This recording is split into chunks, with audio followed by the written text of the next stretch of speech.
अभी मैंने कुछ बातें लिखी है अध्यात्म को लेकर, पाखंड को लेकर, अंधविश्वास को लेकर।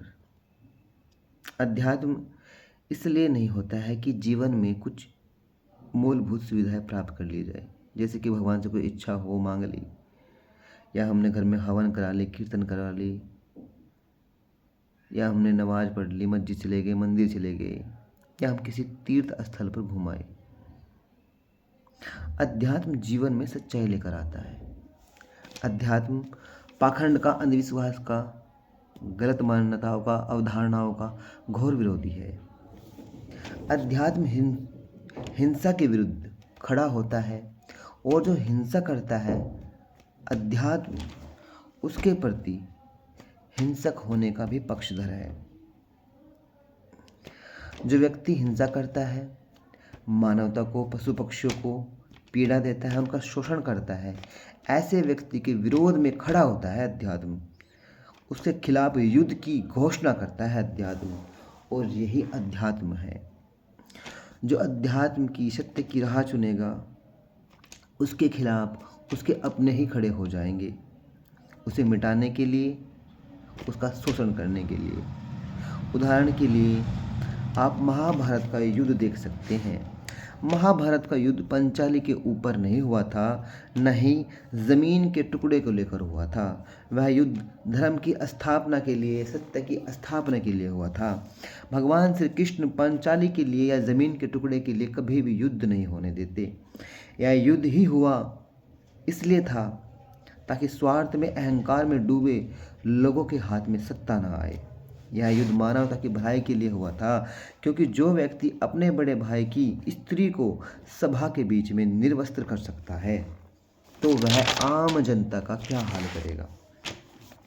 और उस वक्त सभा में सभी उपस्थित थे, पर वह सभी अमोघ बने रहे और खामोशी से सब कुछ देखते रहे, क्योंकि वह सभी राजा के अधीन थे, उसके वचनों के अधीन थे। जबकि उनका धर्म था मानवता की रक्षा के लिए, धर्म की रक्षा के लिए, उसका विरोध करते, पर वहाँ पर ऐसा कुछ नहीं हुआ। भगवान श्री कृष्ण ने मानवता की भलाई के लिए, धर्म की स्थापना के लिए यह युद्ध कराया।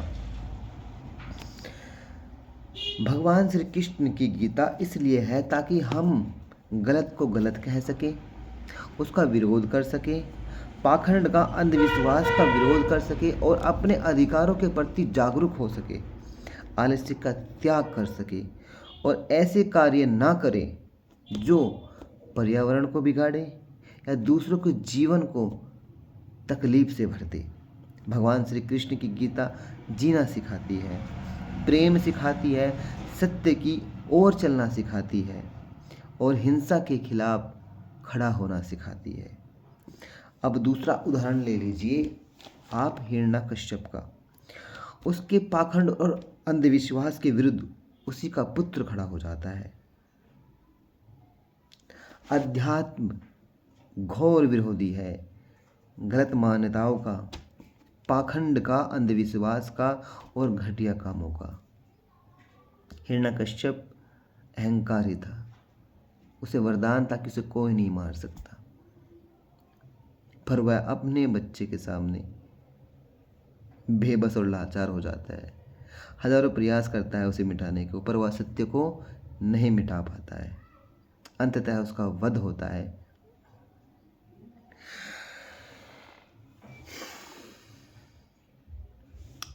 एक बात और, जो व्यक्ति अध्यात्म की राह चलेगा, सत्य के रास्ते पे चलेगा, उसके एक नहीं हजारों मुसीबतें आएगी जीवन में। उसे डराया जाएगा, लालच दिया जाएगा, जो कि प्रहलाद के साथ हुआ था, और उसे मिटाने का प्रयास भी पूरा किया जाएगा।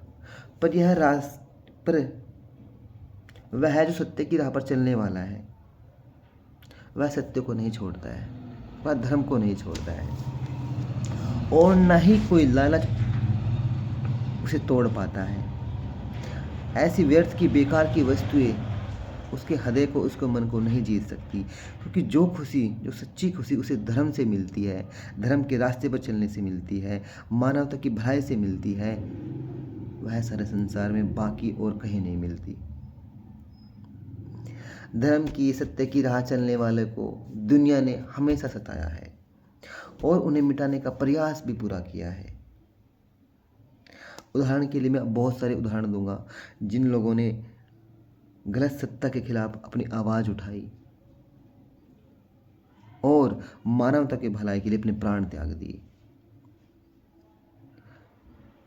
इसमें सबसे बड़ा नाम आता है चंद्रशेखर का, भगत सिंह का, राजगुरु का, सुखदेव का। ऐसे और भी हजारों वीर हुए जिन्होंने भारत माता की आन शान के लिए, यहाँ से दुष्टों की सत्ता को मिटाने के लिए अपने प्राण त्याग दिए और हजारों यातनाएं सही। जीसस, महात्मा बुद्ध, महावीर, झांसी की रानी, ऐसे हजारों महापुरुष और वीर क्रांति हुए जिन्होंने गलत रास्ते का, पाखंड का, अंधविश्वास का और गलत रीति रिवाजों का घोर विरोध किया है और उनके खिलाफ युद्ध छेड़ा है। महात्मा बुद्ध थे, उन्होंने एक बहुत बड़ा युद्ध छेड़ा था उस वक्त के पाखंड के, अंधविश्वास के और भेदभाव के खिलाफ। अब बात करते हैं हम दुर्गा सप्तशती की, नवरात्रों की, माँ जगत जननी की, जो कि प्रकृति की अधिष्ठा देवी है। संपूर्ण संसार उन्हीं के अधीन है और संपूर्ण संसार उन्हीं की संतान है। मैया रानी जी, दुर्गा रानी जी तब विनाश का रूप धारण कर लेती है जब जब उसकी संतानों को मिटाया जाता है या उसकी संतानों पर हिंसा की जाती है। अपने घटिया स्वार्थ को पूरा करने के लिए जब महिषासुर ने, रत्तबीज ने, सुम्निशुम्न ने, चामर ने, चंडमुंड ने संपूर्ण संसार को गंदा कर दिया, नदी को गंदा कर दिया, समुद्र को गंदा कर दिया, हिमालय को गंदा कर दिया, खनन करने लगे, पशु पक्षियों को मारने लगे, उनकी हत्याएं करने लगे, जंगलों को काटने लगे, उनको मिटाने लगे, सत्य की राह पर चलने वालों को, धर्म की राह को चलने वालों को मारने लगे, उन्हें तकलीफ देने लगे। तब उनका विनाश करने के लिए माँ जगत जननी ने, दुर्गा ने, महाकाली ने अवतार लिया, प्रकट हुई, सैकड़ों रूपों में प्रकट हुई महाकाली, दुर्गा, जगदम्बा, जिनके नाम भी नहीं लिए जा सकते। जब इन लोगों ने, इन राक्षसों ने संपूर्ण संसार में तबाही मचा डाली अपने स्वार्थ के लिए, अपनी भोग की सामग्रियों को बढ़ाने के लिए, जब इन लोगों ने मानवता को विनाश कर दिया, पर्यावरण का विनाश कर दिया, तब माँ जगत जननी ने इन दुष्टों का संहार किया। मैया रानी ने इन दुष्टों को पूरा मौका दिया कि तुम सुधर जाओ, अच्छे कार्य में लग जाओ। पर यह अपने अहंकार में और बल में इतने डूबे हुए थे कि इन्होंने एक ना सुनी और अंततः इनका मैया रानी के हाथों से वध किया गया। जब इन शैतानों ने सुधरने की सारी गुंजाइशें खत्म कर दी, अंततः तब मैया रानी ने बड़ी क्रूरता के साथ इन लोगों का वध किया। जब इन राक्षसों का वध करने के लिए मैया रानी ने अनेक रूप धारण किए, तो उसमें एक सबसे जो विशाल और विकराल दुर्गा का रूप था, वह था महाकाली का। महाकाली ने राक्षसों का जो वध किया वो बड़ी क्रूरता के साथ किया था। महाकाली ने उन राक्षसों का वध किया था जिन्होंने पशुओं को मारा, पर्यावरण को बिगाड़ा, सिर्फ अपनी भोग विलासता के लिए। मनुष्य वही कार्य कर रहा है आज जो महिषासुर ने किए थे, चंडमुंड ने किए थे। आज हम अपने स्वार्थ के लिए, अपनी सुख सुविधा के लिए, अपने मज़े के लिए पर्यावरण को बिगाड़ रहे हैं, पशु पक्षियों को मार रहे हैं, हवाएं जहरीली हो गई हैं, नदियाँ समंदर गंदे हो गए हैं, जंगल काटे जा रहे हैं, खनन किए जा रहे हैं, घटिया कामों का, घटिया बातों का, घटिया लोगों का बोलबाला है। आज हर इंसान अपने स्वार्थ में अंधा होकर महिषासुर की तरह, रक्तबीज की तरह, चंडमुंड की तरह, सुम्नुसुम की तरह बन गया है और अपने मजे के लिए जो मन में आया वह करता जा रहा है। यदि मनुष्य इसी तरह अपने स्वार्थ में अंधा होकर आगे बढ़ता रहा तो वो दिन दूर नहीं है जब यह दुनिया भयानक विनाश देखेगी। प्रकृति माँ अपनी संतानों के लिए बदला जरूर लेगी और माँ प्रकृति की जो संतानें हैं वह नदियाँ हैं, झीलें हैं, हिमालय है, नदियाँ हैं, जंगल है, पशु पक्षी है। जब मनुष्य अपने स्वार्थ के लिए इनको मारेगा, इनको विनाश करेगा, इनको बिगाड़ेगा, तब मनुष्य का वही हाल होगा जो रक्तबीज का हुआ था, चंडमुंडों का हुआ था। भयंकर गर्मी होगी, भयंकर बाढ़ आएगी, भयंकर तूफान आएंगे, कहीं सूखा पड़ेगा तो कहीं अधिक बारिश होगी, कहीं पर जमीन धंस जाएगी, कहीं पर भयंकर भूकंप आएंगे जो अभी 2 दिन पहले आए म्यांमार में और थाईलैंड में, जहाँ पर हजारों लोगों की जान जा चुकी है और हजारों इमारतें टूट चुकी है और हजारों इमारतों में दरारें आ चुकी हैं जो अब रहने योग्य नहीं है। यही होगा जब जब मनुष्य अपने स्वार्थ के लिए, अपने स्वार्थ में अंधा होकर पर्यावरण को बिगाड़ेगा, पशु पक्षियों के प्रति हिंसक हो जाएगा। मनुष्य अपने स्वार्थ में, भोग में अंधा होकर आज सब कुछ मिटाता जा रहा है। एक ऐसा भी दिन आएगा जब इंसान की बारी होगी।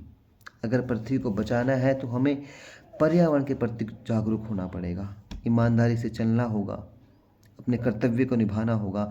घटिया कामों का, घटिया बातों का, घटिया फिल्मों का, घटिया प्रोडक्ट्स का, घटिया नेताओं का, घटिया हीरो का और घटिया लोगों का घोर विरोध करना होगा और इनके विरुद्ध खड़ा होना होगा।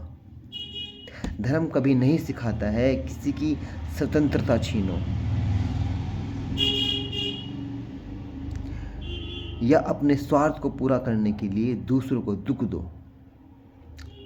आज हम अपने स्वार्थ के लिए जंगलों की स्वतंत्रता छीन रहे हैं, पशुओं की जिंदगी छीन रहे हैं, नदी को गंदा बना रहे हैं, झीलों को संकुचित कर दिया है और यह सब किया जा रहा है सिर्फ और सिर्फ नाम कमाने के लिए, पैसा कमाने के लिए, भोग सामग्री इकट्ठा करने के लिए और सेक्स का मजा लेने के लिए। आज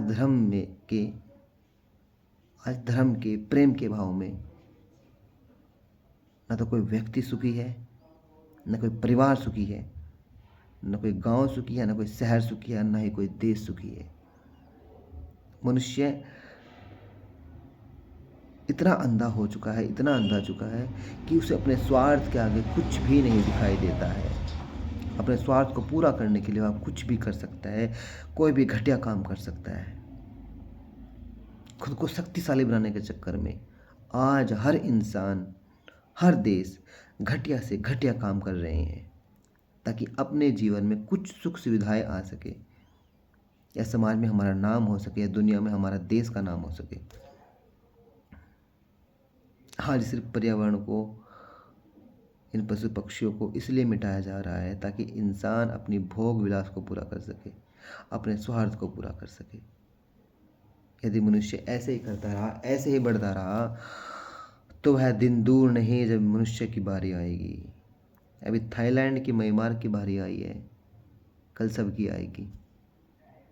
कैलिफोर्निया के जंगल जलते नहीं देखे शायद दुनिया ने। ऐसी आग पूरी दुनिया में लगेगी एक दिन, अगर दुनिया ऐसी रफ्तार से बढ़ती रही। इसी तरह आज इस देश को, इस दुनिया को एक आदर्श जनसंख्या की ज़रूरत है और हमें पाखंड के, अंधविश्वास के खिलाफ खड़ा होना होगा, घटिया लोगों का विरोध करना होगा। तभी इस पृथ्वी को बचाया जा सकता है, मानवता को बचा सकता है। आज हर व्यक्ति परेशान है, हर परिवार परेशान है, हर शहर हर गांव परेशान है। यदि हम अपने परिवारों को, अपने गांव को, अपने जीवन को सुंदर बनाना है तो अपने जीवन में सच्चाई को लाना होगा, अध्यात्म को लाना होगा। मंदिर जाने से, पूजा पाठ करने से, हवन कर लेने से, नमाज पढ़ने से कुछ नहीं होगा। हमें घटिया कामों का विरोध करना होगा, हमें हिंसा को रोकना होगा, अपनी भोग विलासिता के लिए हमें घटिया कामों को बंद करना होगा। तभी हमारे देश में तरक्की आएगी, परिवार में तरक्की आएगी और हम खुद एक अच्छा जीवन जी पाएंगे। अन्यथा एक दिन ऐसा आएगा जब सारे संसार में त्राही त्राही होगी, दुख ही दुख होगा, गंदगी ही गंदगी होगी, बीमारियां ही बीमारी होगी और लूट ही लूट होगी। मैंने भी मैया रानी के व्रत रखे हैं और अब की बार मैंने विश्व कल्याण के लिए व्रत रखे हैं। मैंने कल से कुछ खाया नहीं है, बस थोड़े से केले, थोड़ा सा दूध और थोड़ा सा मेवा, और वो भी मैया रानी को भोग लगाने के बाद। और आज तो सुबह से वो भी नहीं खाया है। 5 बजने को है। अब जाते हैं, थोड़ा पानी पिएंगे तो मैया रानी का नाम लेंगे। जय श्री कृष्णा, जय श्री राधे। मैं 9 दिन तक ऐसे ही रहूँगा और मैं पहले भी ऐसे ही रहा हूँ। मैं कभी भी ऐसी वैसी चीज़ें नहीं खाता हूँ, चाहे कुट्टू का आटा हो, ऐसी वैसी कोई भी चीज़ हो। मैं तो दूध पीता हूँ या पानी पीता हूँ या थोड़ी बहुत मेवा, अपनी मैया रानी को भोग लगाने के बाद। योग करो, एक्सरसाइज करो, सुबह शाम करो, मौज करो, मस्ती करो, पर घटिया कामों का जितना हो सके विरोध करो। जय श्री कृष्णा, जय श्री राधे, जय माँ जगत जननी, राधे राधे, जय श्री राधे।